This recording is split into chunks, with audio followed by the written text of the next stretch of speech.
Hello, everybody, and welcome into the Flagship podcast. I am Chip Brown of horns247.com, joined by our managing editor, the one and only Taylor Estes. Taylor, are you ready to go to Big D Dallas for Big 12 football media days? I am, Chip. We will be leaving tomorrow. Actually, we're recording a day early, but yeah, I'm ready for some real football talk to be back in the summer months here. How are you doing? You excited? Yeah, I'm excited. I always love going to Big 12 football media days. It's a chance to first, of course, hear about how all the teams are doing for our fans and listeners, the Texas Longhorns, find out how summer workouts are going from the perspective of the players as well as Steve Sarkisian, although the players are the ones who really know because they've been doing all the working out. Famous recollection, Mac Brown thought that maybe Jevin Sneed was going to be his quarterback back in 2006 and found out from his players when they went out to dinner right before their appearance at Big 12 Media Days that no. Colt McCoy was the guy, the clear guy. And Mac Brown was like, whoa, okay. So even the coaches tend to learn a little something from their players when they get together for these interviews over the course of Wednesday and Thursday this week in Big D Dallas or Arlington at Yeah. the Cowboys spaceship there, Jerry World. So yeah, I'm excited. I'm excited to hear from Bijan Robinson and Roshawn Johnson, DeMarvion Overshawn, Ovia Gofu. And look, Taylor, there's a lot going on in the world of college athletics right now. Right. So walking the halls, hanging out in the hotel lobbies, trying to meet up with people. This is where you can find out, maybe what's really going on with college athletics and what is looming next in terms of realignment, because we know the Big 12, what will be left behind when Texas and Oklahoma go to the SEC. They're talking. They're talking to Right. people. They're talking to the Pac-12. They're talking to the Arizona schools. They're talking to Colorado, the prodigal Buffaloes, maybe coming back to the Big 12, Utah as a possible regional partner for BYU. So it's fascinating times in college athletics being dictated largely by ABC, ESPN, and Fox. So it's always fun. Yeah, for sure. And this is going to be, I mean, this was already going to be an interesting, kind of unique Big 12 Media Days, I feel, Chip, because, uh, Media Days fell before Texas and Oklahoma announced last summer that they were going to be joining the SEC. And so this is the By first about a time. week. Yeah, exactly, like, right after Big 12 Media Days. So this was gonna be the first time that, the schools really kind of faced one another in a media setting and the conference, offices too, and be, like, front-facing there for people to ask questions about it. But the other thing too, I think it's funny because normally I'm, like, trying to think back over the years of covering Texas, but I cannot recall a time where they put Texas and Oklahoma on the same day for Big 12 Media Days. They always had them on different days. Usually Oklahoma went the first day and then Texas would go the second day. And so when they put out the schedule, this was even before other realignment started with USC and UCLA announcing they're going to the Big Ten. But they had put Texas and Oklahoma on the same day. And I kind of thought, like, oh, I think that's a little bit of a snide type of intentional move by the Big 12 to not feature, have one of them be featured as kind of the big dog each day after they kind of blew up the conference in a sense, So it was already kind of For shaping sure. up to be really interesting. But then you add in, USC, UCLA going to the Big Ten, more conference realignment, across the country. It's going to be a lot of things to talk about, I think, for sure. Yeah, I agree with you. Putting Texas and Oklahoma on the same day limits that to one day of news coverage. Uh, by one day, we're referring to those schools' imminent, impending departure for the SEC. You don't give them 2 days of that coverage. You're going to pile them in together and hope that it gets, washed out after one day. And there's no doubt. But you're right too, because with USC and UCLA and their move to the Big Ten effective in 2024, that Texas and Oklahoma to the SEC seems old. Right. Now everyone's wondering, okay, is the Pac-12 is the Big 12 going to add schools from the Pac-12 and all of that? And I'm told that the Pac-12 presidents are going to wait, see what kind of media deal they can get from their partners, which of course includes Fox and ESPN, and then the presidents will decide, okay, we can make something out of this, or it's time to go. And so there's probably going to be more movement after these Big 12 media days, and then of course the ACC. Are they going to be able to stick together? That's a whole nother question. Seems like Notre Dame, the Big Ten's waiting on Notre Dame, and they may be waiting a long time. But Notre Dame will look and see if the landscape is collapsing around them, and if they feel like their only path to the playoff is to join a conference. That's always been their sort of escape hatch, or break glass if there's a fire, and we'll see if that comes to pass, because we know Notre Dame is imminently about their independence. They've turned down bigger paydays in the past to remain independent. And so fascinating times. Yeah, and the ever shifting landscape of college football. And welcome to Big 12 commissioner. Oh my My gosh. goodness. I still think it's so crazy that literally the day after they announce him, he's not even taken the job yet, and then everything blows up in his face before he even works a day. Yeah, Brett Yormark's first day on the job was supposed to be August 1st. Yeah. He's been running, drinking from a fire hose from, as you said, from the day that he was announced as the incoming Big 12 commissioner. So that's the other thing too, is that you've got so many green, fresh people in those commissioner jobs when they had been long-standing, iconic personalities. When you talk about Jim Delaney in the Big Ten, and for better or worse, Larry Scott in the Pac-10, and then eventually the Pac-12. And Larry Scott would have been a genius if he could have pulled off, reeling in Texas and Oklahoma and 6 Big 12 schools back in 2010. He didn't. His media deal was a disaster because he Yeah. didn't have those schools. And now we're seeing the result, that USC and UCLA, with the opportunity to go make big money in the Big Ten, that they were going to take it, because they feel like they've been falling so far behind in terms of the financial arms race, that it was time for them to do something dramatic, like join the Big Ten, because there they have a chance to make 80 million, 90 million, 100 million per year from their media revenue, as opposed to life in the Pac-12, which was fourth behind the Big Ten, the SEC, and the Big 12, and has been for 10 years. Right. So every year that they're, collecting only a fraction of what the Big Ten and SEC are collecting, they're falling further behind. So it's sad that it's all about the money, but it is. And so student athletes, you're going to be on 6-hour flights, and you're probably going to be spending most of your class time in airplanes. Yeah. If you're at USC and UCLA. So, but Yeah. Taylor, And it is always about the money, because we're talking about making $100 million a year potentially. I mean, that's no chump change, so. right.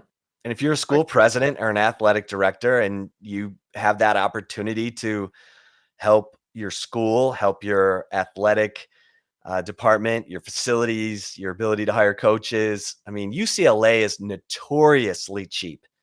I Mhm. mean, notoriously cheap. And they can now shed that that reputation and get into the game. And their football has been a non-factor for, like Texas, for a while, a decade at least. And At least, yeah. now it's time to see if, and it's not just the money. We know that if it was just the money, Texas would be in the mix for the national championship every year. You got to have the coach, you got to have the alignment in your school leadership, you got to have the coach who hires the staff, who can do the recruiting. Now you need collectives.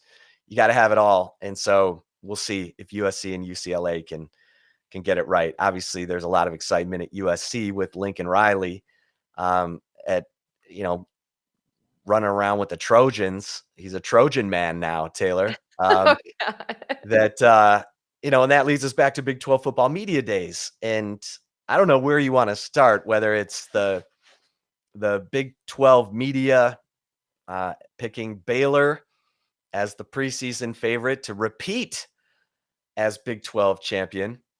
The offensive player of the year, No surprise there. Bijan according to the Robinson. media, Bijan Yeah. Robinson. And of course, we have our position ranking countdown. We are at number 2 and number 1 this week here on the Flagship podcast. So you don't want to go anywhere, because we will be building up to that.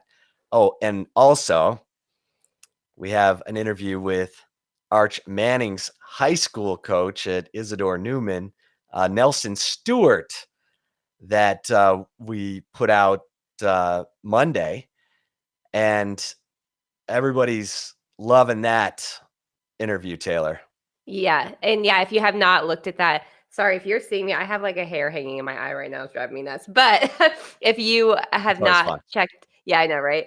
If you have not checked out the interview with Nelson Stewart, you definitely need to. He went really in depth behind the scenes of everything that really led to Arch Manning committing to Texas, a process that he said started really 4 years ago and has really taken over not just Arch's life, but a lot of his too, and kind of managing the number of coaches that came through his office. Just some really, really cool, really neat kind of behind the scenes look at how the Arch Manning to Texas unfolded from a guy that watched it every step of the way. So you definitely want to check that out. Chip, I think we start with the media preseason pool, or excuse me, ranking, and then the players of the year that were announced by the media. But it didn't surprise me that Baylor was picked to repeat. It was kind of interesting because I'm pretty sure this ends what OU's like 6 or 7 year straight consecutive record of being picked to win the conference in the preseason by the media that covers the league. But it really doesn't surprise me that Baylor was picked this year. It does kind of surprise me that Oklahoma was picked second, though, because I still think that, what is anybody expecting Brent Venables to do this season? I think that was probably, I was thinking Oklahoma State would be picked second behind Baylor, kind of a repeat of last year's Big 12 title game. And that was the thing that was surprising to me, I think, by it. And then Texas obviously picked fourth behind Oklahoma State. Yeah, kudos to Dave Aranda, but my gosh, they won that Big 12 championship by about 2 inches. Yeah. And again, kudos, because Blake Shapen, the quarterback who came in and helped guide Baylor late in the season, and then Dave Aranda basically names him the starter in the spring, giving Jerry Bohannon the green light to leave, and he does. And so it is an interesting. Baylor has some big holes to fill, obviously, on offense and defense, but they do have some interesting people returning. I'm not as sold on Baylor, but I'm not totally sold on anybody. Yeah, I think it's kind of wide open right now. It is. It really is. You could look at K-State and, with their offensive line returning, and they've got the preseason defensive player of the year, and Adrian Martinez coming in from Nebraska to take over for Skylar Thompson. and Deuce Vaughn, they may have the best team under Chris Kleiman so far, and their schedule is pretty good. I mean, they get Texas in Manhattan. They have to go to OU, but they've won at OU even under Chris Kleiman, and then they get Oklahoma State in Manhattan. They do have to play at Baylor, but K-State's one of those teams that you got to keep an eye on because Chris Kleiman's got he's got some impressive wins on the resume. Like I mentioned, he's beaten OU twice. He played him to a touchdown last year. And Mike Gundy. I'm always amused at people thinking Mike Gundy, even when he loses, really talented football players like Chuba Hubbard or Tylan Wallace, or on defense, they lose a ton from that team last year. They even lost their defensive coordinator. And so people are like, oh, okay, well, Oklahoma State, you can just forget that. They're going to go back to being an offensive team. They got a new defensive coordinator in Derek Mason. He's no Jim Knowles. Jim Knowles struggled a little bit when he first got to Stillwater, but then, he had it going. So Mike Gundy, it doesn't seem to matter who his coordinators are. He just keeps winning. His culture Right. is in place. So I think Oklahoma State is a team, you got to watch. And then you look at OU. OU gets K-State at home. They, of course, have the Red River Shootout in Dallas, but they get Baylor in Norman, and they get Oklahoma State in Norman. So Oklahoma, I mean, if Dylan Gabriel and Jeff Lebby can get this offense going, we know Brent Venables has been active and, trying to patch up that defense. We know he's a really solid defensive mind. You can't count out the winning culture at OU because winning's been a habit there for so long. They know how to plug in to it.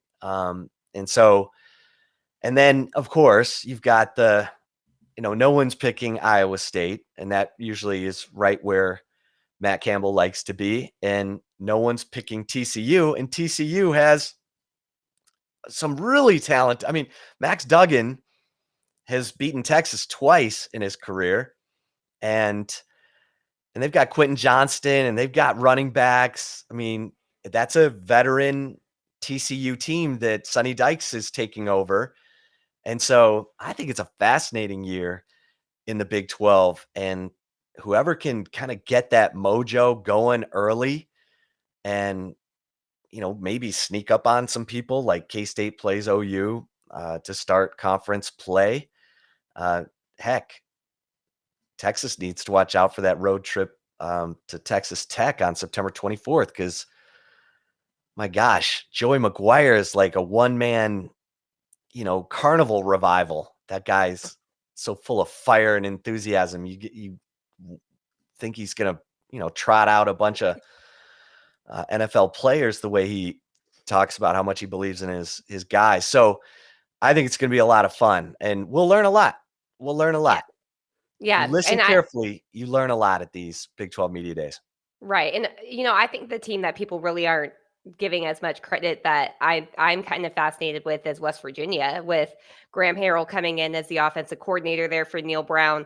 He has JT Daniels, who I know, he recruited to USC, then he transferred to Georgia, but now they're reunited. I mean, I think that's a team that I think that game and the Kansas State game for Texas this year could be either really coin flips, but if Texas doesn't come out ready to go, they could get really, punched in the mouth a little bit by either one of those teams. I'm really fascinated by West Virginia. I don't think they're getting near the amount of, credit that they deserve. And that's the team that beat Texas last year too. I mean, that they weren't a great team. I think that the thing with TCU, if we're comparing these teams to like Texas this season, I think Texas is going to obviously have the edge against this TCU team because Gary Patterson is on staff. He'll be able to help the coaching staff, maneuver game planning leading up to that game with him knowing all the personnel there. But still, yeah, I think TCU is a team that's really talented that maybe isn't getting a lot of attention. I mean, this is just, I feel like, a wide open league this year, but I agree with the media voting Baylor at the top of the conference. Personally, I think I have more faith in Baylor than I do at Oklahoma right now, for sure. Okay. And that's 1 and 2 teams personally. Okay. All right. I like I respect that. I don't know. Baylor lost one of my favorite players in the league last year in Jalen Petrie and Terrell Bernard. I mean, I think those two guys were like big time heart and soul guys. And then Abram Smith was this crazy story of a guy who, was on offense and he went to linebacker. Then they moved him to running back and he ends up running for 1,600 yards last year at Baylor under that new wide zone running scheme brought in by Jeff Grimes from BYU. Totally changed everything around. And the thing I do like about Baylor is that wide zone running scheme. You can do well with it with not great offensive linemen. You're basically, kind of running to one side and cut blocking and letting the running back find a lane. And it worked to perfection for Baylor last year. And so we'll see if Baylor has enough left on defense. I mean, they do have they do. seven. Yeah, go ahead. Sorry. They do have 7 starters back. And so even though you lose Jalen Petrie and Terrell Bernard, you still, have Dylan Doyle back, who was a big time playmaker. And they won games last year. They won big, important games that give that roster belief. Yeah. Yeah, for sure. And I think and the thing too is they return a lot of experience on both lines of scrimmage. And I think that's something you can never underestimate when you're looking at teams. I mean, like those are where you win and where you lose games. And Baylor does return, I think they return all 3 of their starting D linemen and then 4 of 5 starters on the offensive line too, I believe. That's what I did the game by game predictions for Horns 24/7 this week, and based a lot of it off of what Phil Steele put out in his college football preview magazine. But that should never be overlooked, in my opinion, Chip. Just with how crucial both lines of scrimmage can be on the outcome of whether you're on top of or the bottom of the game. So that's where I think. Dave Aranda obviously knows defense. I'm going to give him the benefit of the doubt with what he does return on that defense and them being one of the best defenses in the conference this year. And you can argue Siaka Ika, the nose tackle at Baylor, could be the preseason defensive player of the year because he's so hard to move and he sets such strong he holds the point of attack right in the middle so well. I've had this conversation with Gary Patterson, with Casey Hampton.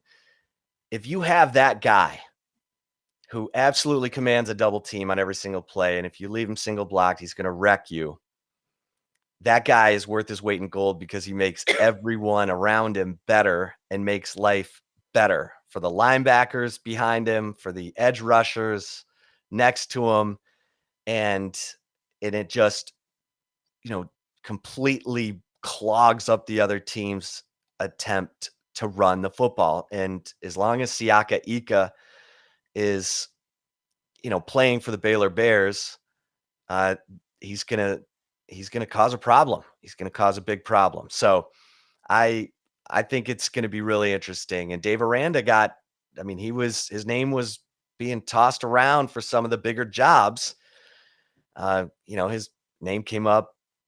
LSU even, was mentioned in possibly, in USC before Lincoln Riley said yes. So it's a big year for Dave Aranda, and he chose to stay. And let's see, he must believe in Blake Shapen an awful lot because he gave him the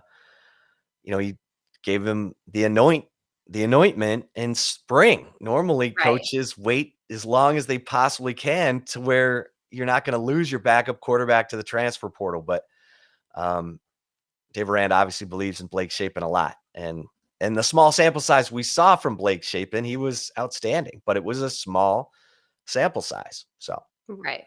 see. Yeah.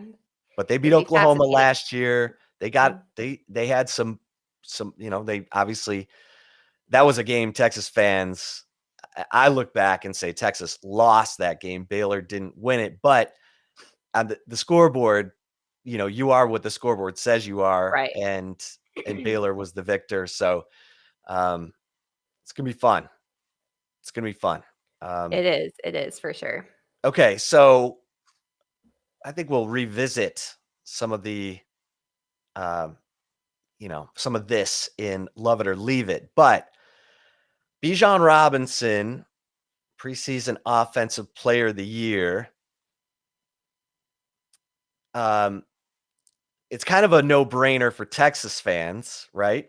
Right. Well, I think for most of college football, I mean, I think that even casual fans know who Bijan Robinson is. I mean, he's, according to Pro Football Focus, he's the number one rated running back for the 2023 NFL draft. I mean, I think he's more of a household name than probably even like a Quinn Ewers is right now for Texas, especially. But yeah, I think it's a no brainer. I mean, obviously, I think Deuce Vaughn had something to say about it too. I think he's obviously one of the top running backs returning, but I think Bijan Robinson, his trajectory, his ceiling, everything.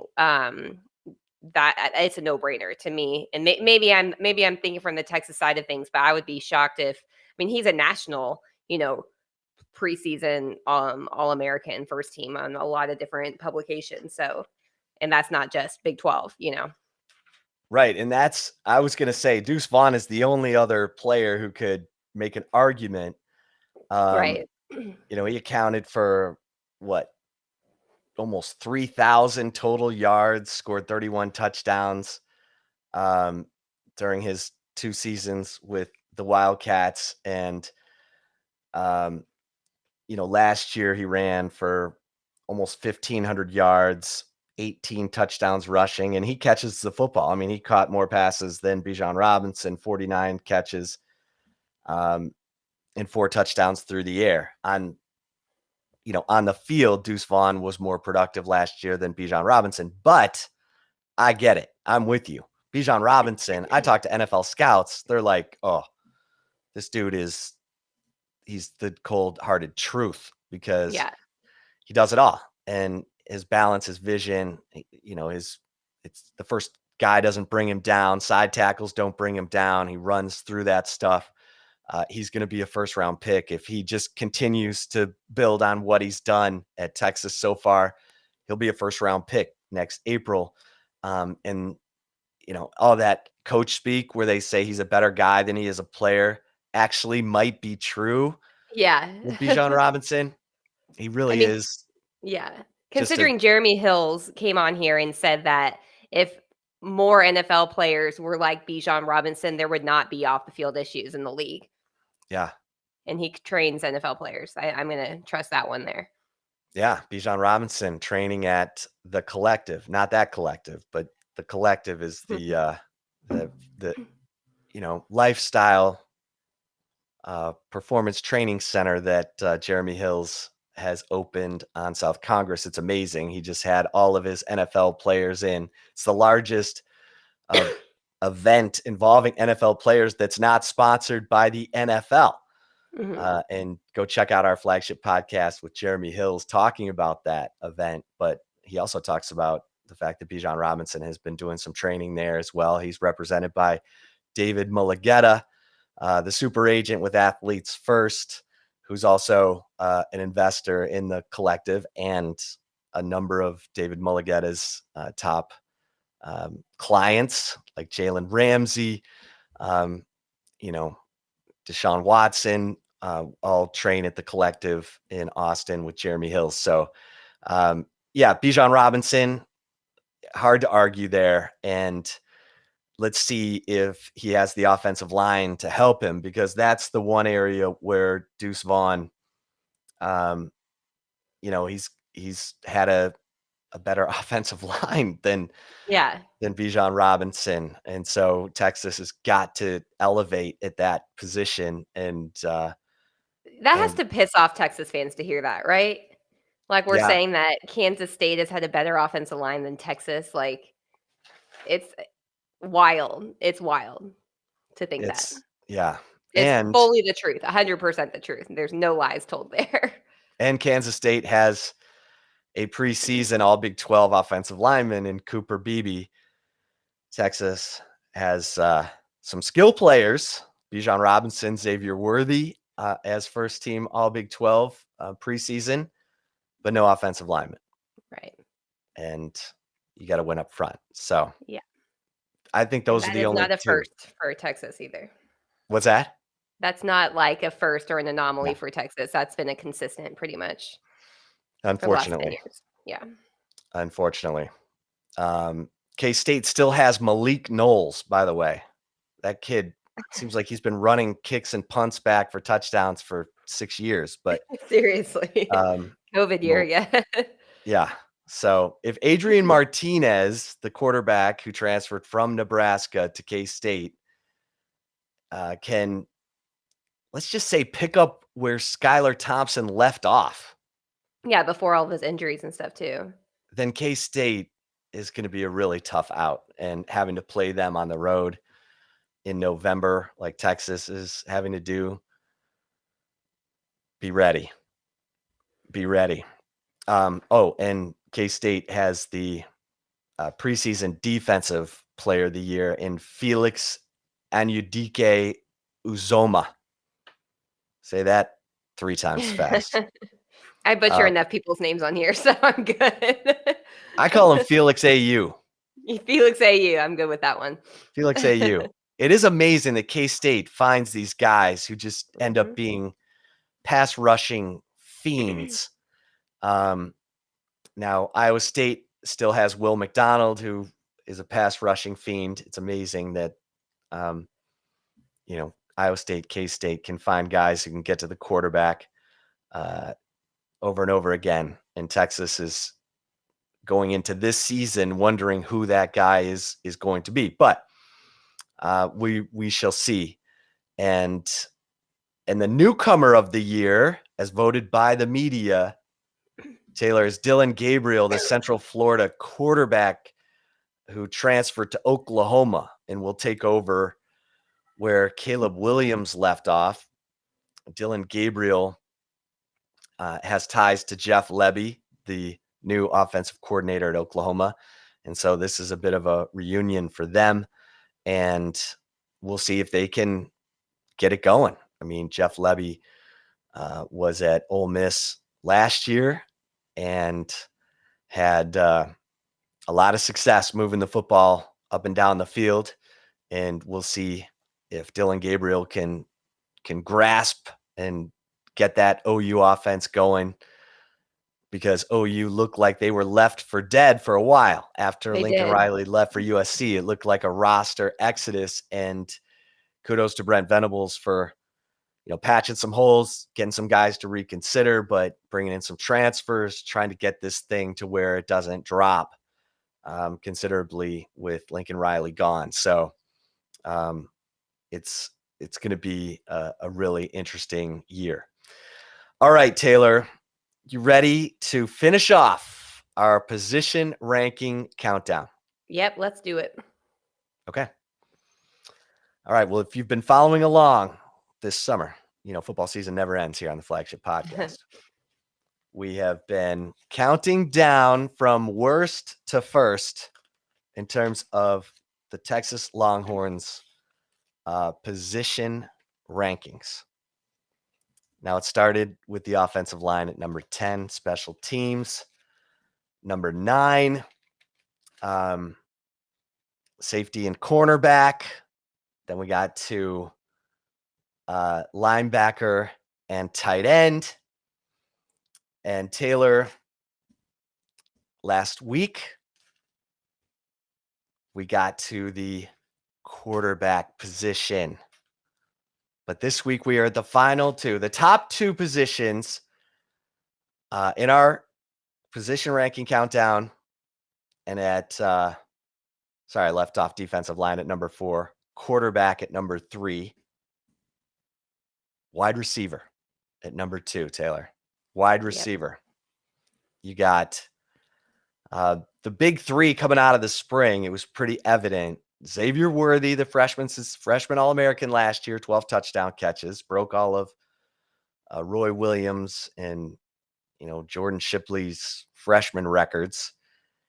And of course, you've got Jordan Whittington, the third down receiver, probably the most important vocal leader in that position group, who's battled injury, but showed last year he can be highly productive when he's on the field. I mean, he was Mr. Third Down for Texas through the first 5 games of the year. And then he gets injured against Oklahoma, misses a few games, and the offense didn't have a guy who could go Right. over the middle on third down, didn't have a guy make the kind of contested catches that Jordan Whittington would make. And then they bring in Isaiah Nair, the 6'3" Wyoming transfer, who also had 12 touchdown catches that led the Mountain West last year. And he's a guy with a huge catch radius who does make contested catches. And then, oh, by the way, you bring in Ajayi Hall, another 6'3" burner from Alabama, who's, highly recruited, had some, little temperamental. This is going to be a good example or let's just say Brendan Marion's going to earn a lot of money. He needs Trying to, to. he needs to earn more money, right? Yeah. We Yeah, Chip reported the reported in the salaries. Insider, yeah, and I was shocked. He's the second lowest paid coach on the staff.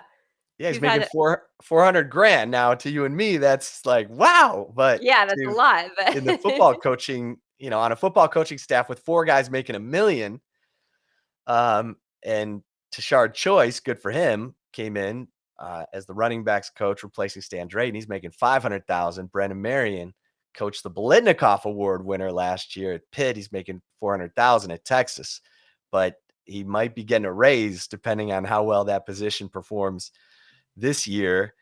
And so, then Taylor, you bring in Brennan Thompson as well, and Tariq Milton from Iowa State, another highly productive, fast wide receiver, great locker room guy, Tariq Milton from Iowa State. And then you bring in Brennan Thompson, the true freshman burner who ran a 10-200 at the state meet. He's a true freshman who's already turning heads in summer workouts with his ability to get separation. So this is as good of a receiving group on paper going into a season as I can remember, in quite some time. I mean, they might well be too deep, and we haven't been able to say that in a while.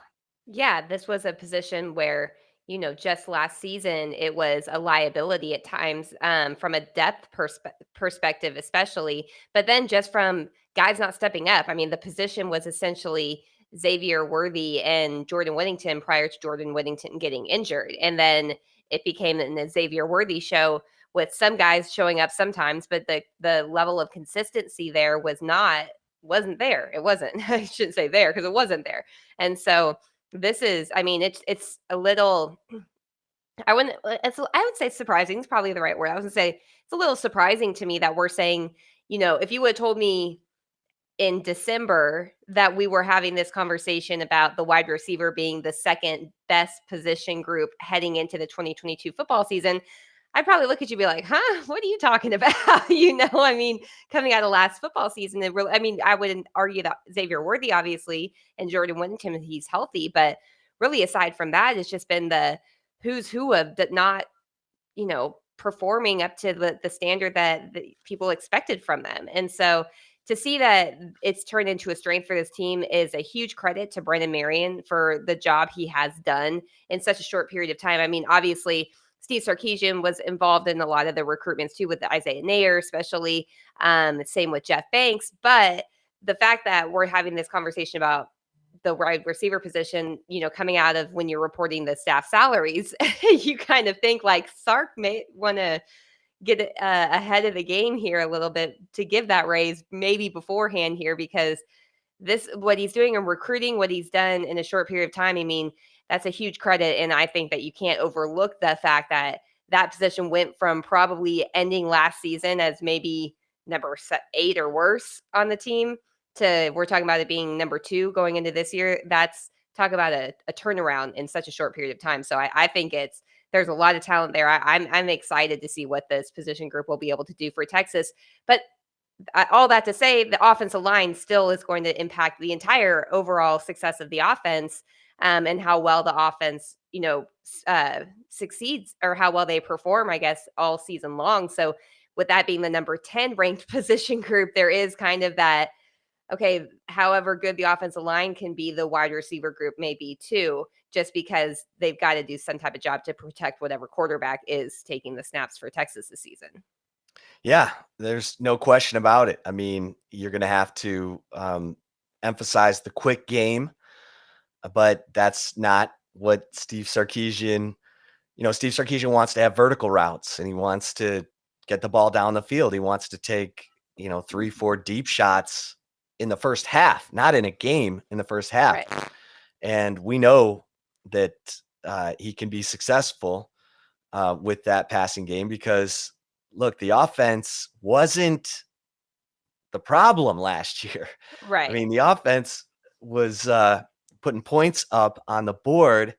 Now, there were times where the offense bogged down in the second half of games, but the offense typically got off to good starts and put points up on the board and needed the defense to help protect that lead. It didn't happen. And then maybe, Steve Sarkisian got a little cautious instead of, keeping, as he says, the foot on the gas. Yeah. And I imagine this year he's going to keep his foot on the gas, because if Texas has to outscore people this year, it looks like they've got the weapons to do it. And I know, just talking to folks around the league, they're looking at Texas's offense going, oh, Lord, if they figure it out on the offensive line, this is a nightmare to handle, Yeah. because you've got to account for Bijan Robinson. You've got to account for Xavier Worthy. And Isaiah Nayer, his film tells you you've got to, you're going to have to play a lot of zone coverage against Texas. And Yeah. that should be good for the running game. So let's see if Steve Sarkisian can get into a rhythm and get all these defenses so concerned about, his motions and his RPOs that, they start the season quickly and get some momentum, get some confidence, because that receiver group looks like it can help. And for a minute, it was just a turnstile of people leaving the program, Josh Moore, whatever. There were a bunch of guys who it didn't work out for, Calvante Dixon, Alvante Marcus Woodard. Washington. Yeah, Marcus Washington. I mean, Taylor, it's astounding the number of scholarships that Texas has given to receivers and how few have actually panned out. Yeah. No, I mean, that was one of the things that Sark said last season. Like, he was shocked to see how many players they had on scholarship that were receivers, and then compared to how few players they had on offensive line on scholarship. I mean, he Yeah. was like blown away by it. But you're right. These guys just haven't panned out at all.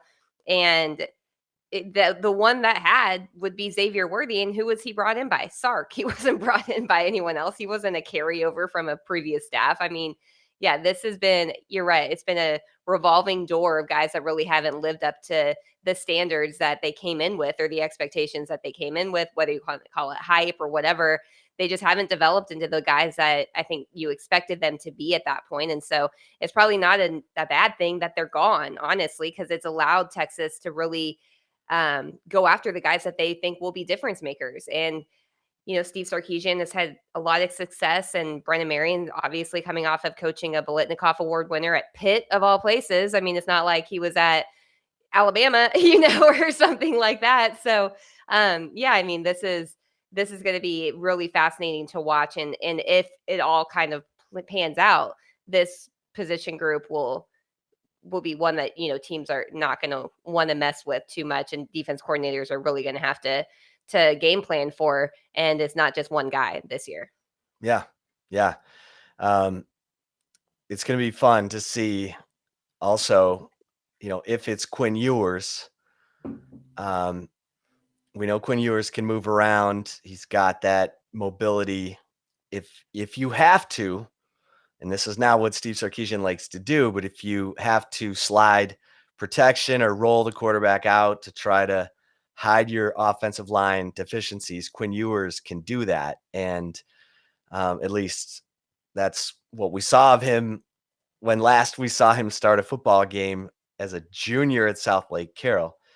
And now we got to see how he does it against the speed of college defenses where, you can't find that little slowpoke in the secondary on that high school defense that you can pick on. You Right. shouldn't be able to anyway. You're going up against dudes. And so if Quinn Ewers or Hudson Card, not going to dismiss Hudson Card here, or Malik Murphy for that matter, can get a hold of this thing, man, there are a lot of weapons to hurt you at that receiver position. And Taylor, no shock here, since Texas's running back position is being called the best in the country. Running back, number one. Number one. The Longhorns, thanks to Bijan Robinson, Roshawn Johnson, Keelan Robinson, Jonathan Brooks, Jaden Blue. Yeah. That is a stacked running back room. I like Jonathan Brooks. I mean, what we saw of Jonathan Brooks, he looks like he's going to be a big time player, and he's going to get his opportunity because, Bijan Robinson and Roshawn Johnson are probably both going to be in the NFL after this season. So, but Roshawn Johnson, Taylor, I want to spend a minute on Roshawn Johnson because this guy is one of the great stories on this Texas Longhorns football team after moving positions to help the team because they had injuries one after the other. This is way back when, oh my gosh, like Kirk Johnson was still a Longhorn, but Roshawn Johnson moved to running back to help solidify that position. And he turns himself into an NFL player. And then to me, his performance against K-State last year, where he ran it 30 times for 164 yards and just took over that game. And with Casey Thompson and Hudson Card both nursing injuries after the West Virginia game,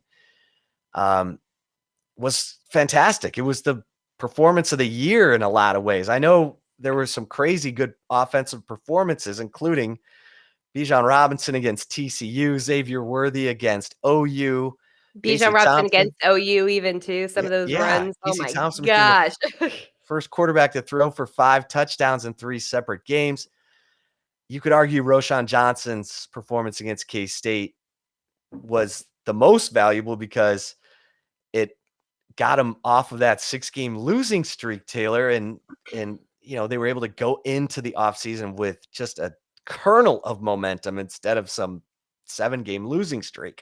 Yeah, for sure. And him stepping up with Bijan Robinson being injured, I mean, it really opened the door for Roshawn Johnson, and he's just been the definition of a team player too. I mean, he's been a guy that Steve Sarkisian has just continued to sing the praises of since he came to Texas as the head coach. I mean, this is a guy who has fully not even just grasped, but been okay with being the number 2 guy, but still being one of the best leaders on the team. And that speaks volumes for the type of person that he is too. I mean, it's so easy for guys nowadays to transfer. Let's be honest. It's basically free agency every offseason. It seems like that the transfer portal has turned college football into. And whether you agree with it or not, that's the reality of the game right now. And that's the reality of how easy that it's been made for guys to pick up and leave. And the fact that Roshawn Johnson, has went from being recruited as a quarterback, really, really wanted to play quarterback in college, really wanted to play quarterback at Texas, and then just moving to help the team to begin with, sticking in that role, and then basically being the biggest supporter of the guy that is a younger guy that came in and played over him. I mean, that's a unique type of character. That's a unique type of athlete. That's a unique type of person in general. And everyone talks about Bijan Robinson and who he is on and off the field. Roshawn Johnson, I would say, is right, 1B there with both things. I mean, this is really a special, 1-2 punch tandem that Texas has. And I think it's also been really cool to kind of hear the stories about Roshawn Johnson helping Bijan Robinson to become the bigger leader, the more vocal guy, not just the lead by example guy. I mean, this is a guy that may never get the credit that he deserves as a, Texas Longhorn, but he deserves a lot of credit, and he won't be the guy that's going to tell you how much credit he deserves either. And you have to respect those type of guys. So absolutely, I think, Roshawn Johnson, Texas couldn't be in a better position at the running back position, and they couldn't have better leaders than Roshawn Johnson and Bijan Robinson at that position too. Yeah, and Roshawn Johnson had opportunities to leave. I Oh mean, yeah, exactly. Yeah. schools threw NIL money at him, and he stayed. And Yep. so, and I shortchanged him, by the way. He had 31 carries for 179 yards against K-State last year, and was doing it a lot of times out of that wildcat, Wow. Yeah. shotgun where he's at the quarterback position. So it, you're right. I mean, he is a huge vocal presence on this team. And, in an interview I did with Tashard Choice earlier this summer for The Insider, he talked about Roshawn Johnson having the respect of every single player on the team, offense, defense, doesn't matter. And he does it on special teams, Taylor, too. He's on every meaningful special teams unit and doesn't want to be taken off because he knows that's in the NFL. You got to play special teams. And he wants to let everyone know, hey, I do it all, Well, yeah, and that's a lot of times how people get outworks everybody. contracts. That's Yeah. right. That's right. Yeah. I mean, I've talked to NFL scouts who said this guy, everyone's projecting him as a middle round guy, but the New England Patriots love guys like this. And sometimes they go a little higher than you expect because one team sees their value as a football player, and we'll see. But Roshawn Johnson just adds so much to that running backs room. And again, Keelan Robinson, a guy who transferred here from Alabama, is doing it on special teams as well, is a total burner, and has tried to get stronger because they felt like he was a little bit of a liability on third down with his blitz pickup. He's a smaller guy.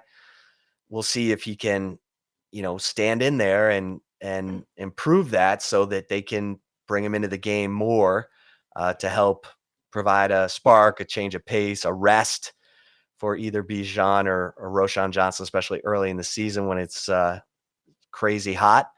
But we know Steve Sarkisian has ways of getting his playmakers the football, and he's got a lot of playmakers to get the football to, Taylor.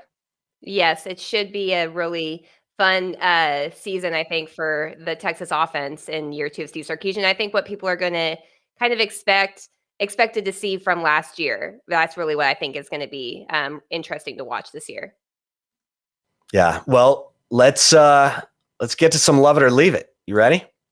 I am. Before we get to love it or leave it, we're going to take a really quick break, but stick around because we will have more football talk coming up in Love It or Leave It. So stay tuned. We will be right back. And if you're watching us on the Horns 24/7 YouTube channel, we will roll on here to Love It or Leave It. Chip, you ready for some Love It or Leave It? Let's do it. All right. My first one for you is Love It or Leave It. The media blew it by not voting Quinn Ewers the Big 12 newcomer of the year. Okay, so I'm going to leave this. I think at this point, Texas needs to be in the weeds. I mean, you can't hide Bijan Robinson, so that's fine. But let Quinn Ewers, win this thing on its merits without having the preseason hype, because Texas has led the nation in preseason hype, it seems, every year for one reason or another, because they're Texas, and it hasn't worked out. It hasn't panned out. For for one reason or another, we know all the coaching changes and the players having to learn new systems and not winning enough. And last year, maybe too many bad apples, too many here we go again apples in the bunch. But let's let Quinn Ewers develop a little bit, and I think it's going to be fascinating to see if Sarkisian, um, starts Hudson Card to start the season, maybe for that Alabama game, and then brings in Quinn Ewers. Now, listen, I do know this: Steve Sarkisian's going to play the quarterback he thinks is going to give him the best chance to win the game. That's who he is. That's how he's always rolled. So I'm going to leave this, Taylor. I'm okay with Dylan Gabriel being the newcomer of the year. He's thrown for 10,000 yards already in college football. And, he's got some pedigree. Quinn Ewers, we haven't seen him start a football game since his junior year in high school. I'm going to leave this, Taylor. How about you? Hey, so the audio is echoing a little bit. So if I mute you, that's the reason, just as a heads up, okay? Okay, that's cool. Okay. All right. Actually, now it's not, of course, now it's not doing it. But all right. All right. Ready? 3, 2, 1. I'm going to agree with you, Chip, and I'm going to leave this too. I think that this is a good thing that Texas doesn't have the extra hype around the quarterback position and around Quinn Ewers. I mean, let's be honest, what you said is true. I mean, Texas has kind of been off-season champions, and I know that some fans really don't like hearing that, but you don't want to be the off-season champions. You want to be champions in season when it matters most. And so I think the fact that Quinn Ewers he obviously has so much upside. He has such a high ceiling. However, he hasn't shown it at the college level, and he hasn't played a football game since 2020. So, maybe tap the brakes on giving him the newcomer of the year award when there is other players that are coming in from that have proven themselves at the college level. He just hasn't done it yet. Not saying that he can't do it, not saying that at the end of the season maybe we will have a different take on this, but before he even plays a meaningful snap of college football, this declare him as a newcomer of the year, that'd be silly. I mean, that'd be like Caleb Williams being declared the newcomer of the year last year, and he doesn't start a game until after the Texas game. I mean, there's certain things I feel like the way you really need to approach, especially preseason of award type of things. And if a guy hasn't really played meaningful snaps in college football, let's not argue that he's the preseason, newcomer of the year. So I 100% agree. I think that I'm going to leave this. The media got it right. They did not blow it by not naming Quinn Ewers the Big 12 newcomer of the year. All right. Love it or leave it, number 2. Second one is love it or leave it, excuse me. The media got it right by voting Baylor to repeat as Big 12 champion. I'm going to leave this. I don't think the media got it right by voting Baylor to repeat as Big 12 champion. But I'm still coming up with my pick for the Big 12 champion. Texas? My gut is it's either going to be Oklahoma State, or K-State. But Baylor, I get it. Baylor, we talked about it earlier. Siaka Ika in the middle of that defense. Jalen Petre's back. Blake Shapen looked good. That wide zone running scheme came to life. I mean, Baylor could not run the ball 2 years ago. They were averaging 2+ yards per carry, not even 3 yards per carry. And then Jeff Grimes comes in with that wide zone running scheme, and they just tear it up with a former linebacker, Abram Smith, at running back. So I get it. I get why Baylor is getting the preseason love. I just think that, you lose guys like Terrell Bernard, they lost Jalen Petre. They have Dylan Doyle coming back. You lose Jalen Petre, who I thought was the Big 12 Defensive Player of the Year last year. I just think that's a lot to lose. So I'm going to leave this, Taylor. I don't think Baylor is going to repeat as Big 12 champion. I'll get back to you on who my Big 12 champion is after we get back from Big 12 football media days, but I'm going to leave this. How about you? I'm gonna love it. I think that the media got it right. I think that Dave, I obviously a loss like a Jalen Petrie, with one of the best players on defense, that's a big deal. But I trust that Dave Aranda is going to have that defense, smooth sailing. It's going to be smooth sailing because he's such a great defensive mind as a head football coach, and I really think he did an amazing job in hiring, an offensive coordinator that really could turn that team around from, being a 2-win team to a team that won a Big 12 title. I mean, when you're talking about the rushing offense, prior to last season, last year they finished 10th in the country in rushing offense. And so that I believe in what Dave Aranda is doing in Waco. I think that he's going to have them being a contender for a while, honestly. So as long as Baylor can keep him, I really think that he's a really good coach. I think that was a great hire. And, he proved a lot of people wrong last year. So I'm not going to have him prove me wrong this year. And I'm going to give him the benefit of the doubt in getting that thing continued, where he left off last year. So I'm going to love this. And I think they got it right by voting Baylor as the Big 12 champion. Okay. Love it or leave it. Number 3. Final one is Love It or Leave It. The interview with Arch Manning's high school coach, Nelson Stewart, will go down as the most listened to flagship podcast ever. Sure. I'm going to love this. Why not? Everything else Arch Manning has touched has turned to platinum. He commits nearly a dozen studs commit behind him. Listen, I hope everyone listens to the flagship podcast interview with Nelson Stewart, the head coach at Isidore Newman. He was a player at Isidore Newman with Arch's dad, Cooper. That's how they pronounce it, Cooper. Cooper. And Peyton and Isidore Newman's never won a state championship. How about that? Even though Eli Manning played there, Peyton Manning, Cooper. They've never won a state championship, and that's part of the interview. But I mean, the stories that Nelson Stewart talks about other coaches, pushing kids on a swing set with Alabama offensive coordinator Bill O'Brien. It's a great interview.